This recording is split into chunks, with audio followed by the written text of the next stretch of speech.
అంకిరెడ్డిపల్లి జయరాం రెడ్డి గారు, స్వామి ఈ కార్యక్రమాన్ని ఇక్కడ పెట్టినట్లయితే ఎంతమందినా రాని, 1000 మంది రాని, 2000 మంది రాని, నేను అన్నదానం చేస్తాను అని నేను ఒక్క మాట చెప్పినంతనే ఆ మహానుభావుడు వచ్చి నాకు ఈ యొక్క అవకాశం ఇచ్చారు. అంతేకాకుండా వారి తమ్ముడు అయినటువంటి కృష్ణారెడ్డి గారు, వారి అన్నగారు అయినటువంటి సుబ్బారెడ్డి సార్ గారు, సుబ్బారెడ్డి తెలియదు ఆయన పేరు, ఏం పేరు, ఓబులెడ్డి గారు, వారు కూడా వచ్చి స్వామి ఈ యజ్ఞంలో మేము కూడా సమితులుగా మారుతాం, అంతేకాకుండా మాకు ఈ ప్రాంతంలో పెట్టినట్లయితే మాకు అనేక ప్రాంతాలకు అనేక ఊర్లకు దగ్గరగా ఉంటుంది, దయచేసి పెట్టండి అని వాళ్ళు నన్ను అడగడం జరిగింది. వారి కోరిక మేరకు మిత్రుడు నరసింహారెడ్డి, వారి యొక్క సతీమణి కుమారి, వారి బంధువులు, వారి మామగారు, వాళ్ళందరూ తోట్లపల్లి వెంకట సుబ్బారెడ్డి, ప్రసాద్ రెడ్డి, నరసింహారెడ్డి, వీళ్ళందరూ నా వెంట నడిచి, అంటే గొల్లపల్లి వాసులు, బద్వేలు నరసింహులు, పాపం ఆయన కౌన్సిలర్, నేను అడిగినంతనే స్వామి ఇంత పెద్ద కార్యక్రమం కలిసినంతవా అని తను ఏకబిగిన 15,000 రూపాయలు నాకు ఇక విరాళంగా ప్రకటించి ఈ కార్యక్రమానికి నడుము కట్టనమాట.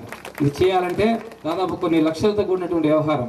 ఈ వ్యవహారాన్ని నేను చెప్పినంతనే వాళ్ళకు నా యొక్క కార్యకర్తలు అయితే సిద్ధ సమాధి యొక్క కార్యకర్తలందరూ సైనికుల్లాగా పనిచేసి అందరికీ ఇక్కడ ఆశ్రమాన్ని నెలకొల్పి ఈ యజ్ఞం చక్కగా జరగడానికి కారణమైనటువంటి మీ అందరికీ కూడా పేరు పేరు తెలియజేస్తున్నాను. ఎందుకంటే ఈ కార్యక్రమంలో అనేకమైనటువంటి ఏదైనా తప్పు ఉప్పు జరిగిండొచ్చు, చిన్న పెద్ద ఏదైనా తేడా కావచ్చు, ఏదైనా మా వాళ్ళు ఏదైనా కూడా అనుచితంగా మీకు అట్లా ప్రవర్తించినా కూడా మీకు అందరికీ ప్రేమపూర్వకంగానే నమస్కారం చేస్తూ మీకు క్షమాపణ వేడుకుంటున్నాను. ఏదైనా మీ కుటుంబం అనుకోండి, మీ కుటుంబంలో నేను ఒకరిని, అంతే చిన్న చిన్న మర్యాదలు ఏదైనా తప్పులు జరిగింటే మీ బిడ్డలాగా భావించి నన్ను క్షమించాలని వేడుకుంటున్నాను. ఒకసారి జయరాం రెడ్డి గారు వస్తే ఆ మహానుభావుని ఒకసారి మీకు సభకు పరిచయం చేయాలనుకుంటున్నాను. జయరాం రెడ్డి గారు దయచేసి రెండు స్వామి, ఇట్లా రండి రండి రండి రా, కులం అలంకృతం చేయండి. జయరాం రెడ్డి గారు వీరే ఈ యొక్క కార్యక్రమానికి అన్నదానం చేసినటువంటి మహానుభావుడు. కాబట్టి నేను చెప్పినంతనే తడువుగా నాకు చేసినటువంటి మహానుభావుడు. అట్లనే బద్వేల్ నరసింహులు గారు దయచేసి వేదిక మీదకి రావాల్సింది ఒకసారి కోరుకుంటాం. Please welcome. అనేక మందికి యజ్ఞం యొక్క విశేషత తెలియజేయని ఈ యొక్క ప్రాంతము సుభిక్షం జరగాలి మాకంతే. అనేక మంది పొలాలకైతేనేమి, మనుషులకైతేనేమి, జంతు జాలాలకైతేనేమి, పర్యావరణాలకైతేనేమి, విశ్వానికైతేనేమి శాంతిని చేకూర్చి మనం అందరము ఒక ఉన్నతమైనటువంటి ఆదర్శం కోసం పనిచేస్తున్నాము. నీ వెంట నేనున్నాను స్వామి, అహర్నిశలు నన్ను వాడుకో అని ఆ మహానుభావుడు ఇచ్చినటువంటి స్ఫూర్తితో నేను ఈ కార్యక్రమం జరిపినానండి. ఇటువంటి మహానుభావులు మీరందరూ ఉండడం వల్లనే ఇంత అద్భుతం జరిగింది. వీళ్ళే కాకుండా ఉడతా భక్తిగా అనేక మంది మీ అందరి దాదాపుగా నేను ప్రతి ఒక్క ఇల్లు కూడా తట్టినాను, ప్రతి ఇంటి దగ్గరికి వచ్చి భిక్ష తీసుకున్నాను నేను. కాబట్టి మీరందరూ కూడా నాకు మాతృ సమానులే. మీరందరూ కూడా ఇచ్చేటువంటి స్ఫూర్తితో, మీరు ఇచ్చేటువంటి భిక్షతో ఈ కార్యక్రమం జరిగిందండి. ఏ ఒక్కరూ ఇస్తేనే కాదు, ఇది ప్రతి ఒక్కరికి ఈ యొక్క శక్తి అందాలనే ఉద్దేశంతో వాళ్ళు ఎంత ఇచ్చినా కూడా నేను ప్రేమతో తీసుకున్నాను. కానీ ఇంతటితో అయిపోలేదు, ఇంకా భిక్ష అవసరం ఉంది మాకు. దయచేసి మీలో ఎవరైనా మంచి మనసు ఉన్నటువంటి వాళ్ళు ఎవరైనా ఉంటే ఈ కార్యక్రమానికి ఎంతో ఇంకా డెఫిషిట్స్ ఉన్నాయి. దయచేసి మీరు ఇప్పటికైనా ఎవరైనా ఇవ్వదలిస్తే మీ యొక్క విరాళాలను ఇక్కడ ప్రకటించవచ్చును. నిర్భయంగా చేసి రేపు ఈ కార్యక్రమాన్ని మరింత దిగ్విజయంగా జరగడానికి మీరు కారణభూతులు అవుతారని నేను మనస్ఫూర్వకంగా కోరుకుంటున్నాను. అట్లనే చివరిగా సార్ యజ్ఞ కార్యక్రమం కాబోతుంది. అనేక ఊర్లు, అనేక గ్రామాల ప్రజలందరూ కూడా అనేక మంది తోట్లపల్లి, అమ్మంగారి మఠము, మద్దిరెడ్డిపల్లి, తర్వాత పోతే సోమిరెడ్డిపల్లి, గంగిరెడ్డిపల్లి, గొల్లపల్లి, రవీంద్ర నగర్, తర్వాత పోతే పూలచెల్లపల్లి, నరసింహాపురం మరియు బద్వేకి శుభం పలికి వారు కుటుంబ సభ్యులు ఎల్లవేళ ఆయురారోగ్య ఐశ్వర్యాలు, తర్వాత పోతే ప్రజ్ఞానాలు వాళ్ళకి అందాలని పేరు పేరు ధన్యవాదాలు తెలియజేసుకుంటాను. తర్వాత కార్యక్రమం చిన్న కార్యక్రమం ఉందండి. మనం అందరం గురువుగారు చెప్పిన దాని ద్వారా చాలా చిన్నదే, కానీ దాని యొక్క ఉన్నటువంటి దాంట్లో జ్ఞానము, అమోఘమైనటువంటి జ్ఞానం దానిలో ఉన్నది.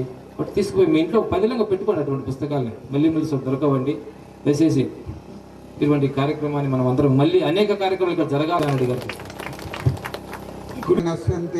ప్రదక్షిణాయాం పదే పదే, ప్రదక్షిణాయాం పదే పదే. ఎంతైంది టైం? అమ్మా హారతి ఇవ్వండి. ఓం యం బ్రహ్మావమరుతః స్తున్వంతి దివ్యైస్తవైః చేయమా వేదై సాంగపరక్రమోపనిషదైర్గాయంతి యం సామగాః ధ్యానామవస్థితతద్గతేన మనసా పశ్యంతి యం యోగినో యస్యాంతం దేవాయ తస్మై నమః.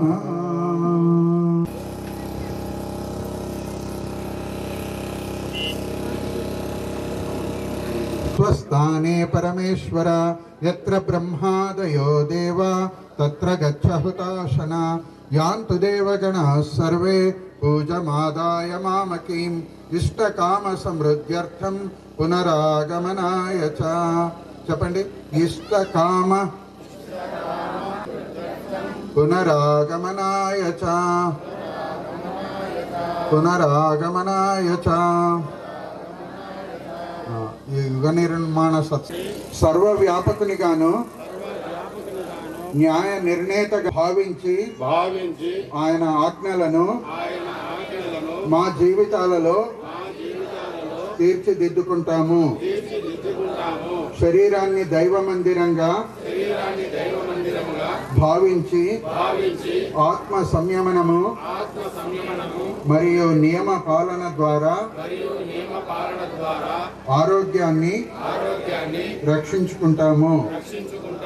మనస్సును దురాలోచనలు దుర్వ్యసనాల నుండి రక్షించుకొనుటకై స్వాధ్యాయ సత్సంగాలను ఏర్పాటు చేసుకుంటాము. ఆలోచన సంయమాలను నిరంతరము అభ్యసిస్తాము. అభిన్న అంగంగా గుర్తుంచుకొని అందరి హితంలో మా హితాన్ని చూసుకుంటాము. విధులను నిర్వర్తిస్తాము. కూడని పనులు చేయము. సమాజం ఎడల నిష్ఠను కలిగి ఉంటాము. వివేకము నిజాయితీ బాధ్యత పరాక్రమం జీవితంలో ఒక అంగంగా గుర్తిస్తాము. నలువైపులా మధురమైన స్వచ్ఛమైన నిరాడంబరమైన సహృదయ వాతావరణాన్ని నిర్మిస్తాము. అవినీతితో పొందిన సాఫల్యం కంటే నీతితో పొందిన ఓటమినే శిరసావహిస్తాము. వ్యక్తి విలువకు అతని యోగ్యత స్త్రీ పురుషులు పరస్పరం పవిత్ర దృష్టిని కలిగి ఉంటాము. ప్రపంచంలో సత్ప్రవృత్తుల పుణ్య ప్రచారానికై మా సమయం పలుకుబడి జ్ఞానం పురుషార్థం సంపదలో కొంత భాగాన్ని అవినీతి ఎడల కాఠిన్యత కలిగి ఉండడంలో శ్రద్ధ చూపుతాము. జాతి లింగ భాష ప్రాంత